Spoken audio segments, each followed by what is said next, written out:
Hello बच्चों, welcome back the environment of Pakistan. आपकी geography book का यूनिट 1 आज हम इस वीडियो में मुकम्मल कर लेंगे। यूनिट 1 की आज इस तीसरी वीडियो को हम स्टार्ट करेंगे पेज नंबर 25 और टॉपिक है economic activities in the Indus plain. Sindh के मैदानी इलाकों में इक़्तिसादी सरगर्मियाँ। सिंध का मैदान पाकिस्तान का सबसे ज़्यादा पैदावारी ख़त्ता है। इसकी खुशगवारी और नक्कासी आब बस्तियों की तरक्की की हौसला अफजाई करती है। बालाई सिंध के मैदान के दोआब और ज़ीरी सिंध के मैदानी इलाकों के पुराने और फ़ाल सैलाबी मैदान काश्तकारी के लिए बेहतरीन इलाक़े हैं। क़दीम ज़माने से पाकिस्तान के कुल काश्तशुदा रकबे का 80% से ज़्यादा हिस्सा सिंध के मैदानी इलाकों में वाक़या है। फसलें सारा साल ज़रख़ेज़, हमवार ज़मीन और गैर मुनक़सिम ढलवानों पर उगाई जाती हैं। मिसाल के तौर पे कपास, चावल और गन्ना गर्मियों में और गंदम सर्दियों में उगाई जाती है। हमवार ज़मीन नहरी आबपाशी के लिए मिसाली है और खेतों को सैराब करने के लिए एक वसी निज़ाम तैयार किया गया है। सिंध का मैदान पाकिस्तान का सबसे तरक्की याफ्ता ख़त्ता है। बुनियादी ढांचे की सहूलियात फ़राहम करना आसान है। सड़क, रेल और हवाई नक़्ल व हमल का नेटवर्क ज़्यादा है। लाहौर, फैसलाबाद, गुजरांवाला, सक्खर और हैदराबाद जैसे तमाम शहरी मराकज़ को बिजली फ़राहम की जाती है कि कई दही इलाक़ों को भी बिजली फ़राहम की गई है।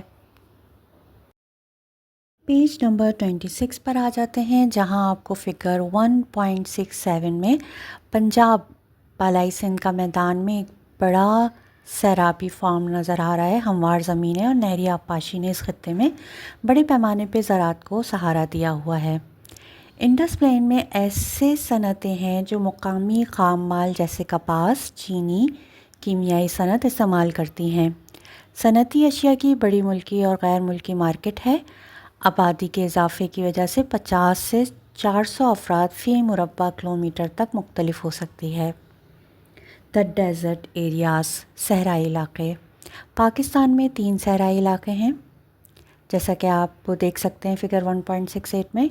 सिंध सागर दोआब या थल सहराए, थल सहरा दरियाए सिंध और दरियाए जहलुम के दरमियान वाक़या है। सहराए थर या जनूब मशरक़ी सहरा जनूब मशरक़ी पाकिस्तान में है। इसके 3 अहम शोबे हैं: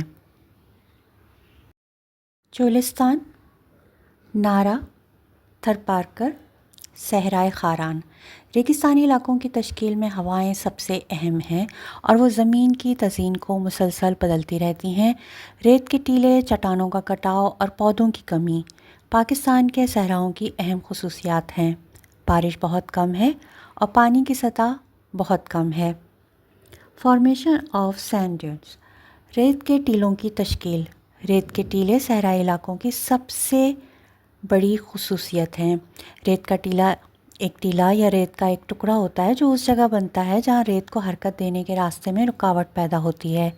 इस तरह कुछ रेत रुकावट के पीछे जमा होने पर मजबूर हो जाती है, जैसे कि आपको फ़िगर 1.69 में दिखाया गया है। पाकिस्तान के सहराई इलाकों में रेत के टीलों की सिमत हवाओं की सिमत की वजह से बुनियादी तौर पे तूले बलद होती है, यानी लॉन्गिट्यूड होती है। ताहम कुछ अर्जुल बलद रेत के टीलों को भी देखा जा सकता है, यानी लैटिट्यूडनल। आबपाशी ने कुछ इलाकों को काश्तकारी के लिए दोबारा हासिल करने की इजाज़त दी है। पेज नंबर 27 पे आ जाएं। आपको एक फ़िगर नज़र आ रही है 1.71। ये सहराए चोलिस्तान की है। ये एक आम सहराई मंज़र पेश करता है। सहराई इलाकों में ज़िंदगी बुनियादी तौर पे माहौलियात से मुतासिर होती है।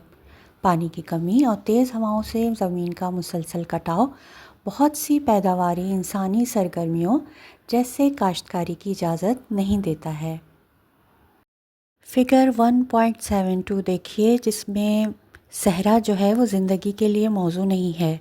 پانی کی کمی کی وجہ سے، اس لیے صحرائی باشندے خانہ بدوش ہوتے ہیں، اپنے مویشیوں کے ساتھ ایک جگہ سے دوسری جگہ منتقل ہوتے رہتے ہیں۔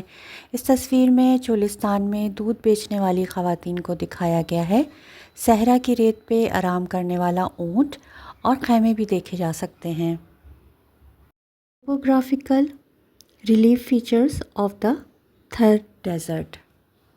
صحرائے تھر کی ٹوپوگرافیکل ریلیف خصوصیات: ریت کے میدان، ہوا کے عمل سے بننے والی ریت کی پٹیاں، آہستہ سے غیر منقولہ میدان، ریت کے ٹیلے، چوٹیاں، چوڑی انٹرڈونل وادیاں جس میں سلٹی اور مٹی کی تلچھٹ جو کاشت کے لیے مفید ہوتی ہے، پانی کی کمی کی وجہ سے بنجر چٹانیں، موسم کے اثرات کی وجہ سے چٹانوں میں دراڑیں، لڑھکتی ہوئی ریت کی پہاڑیاں۔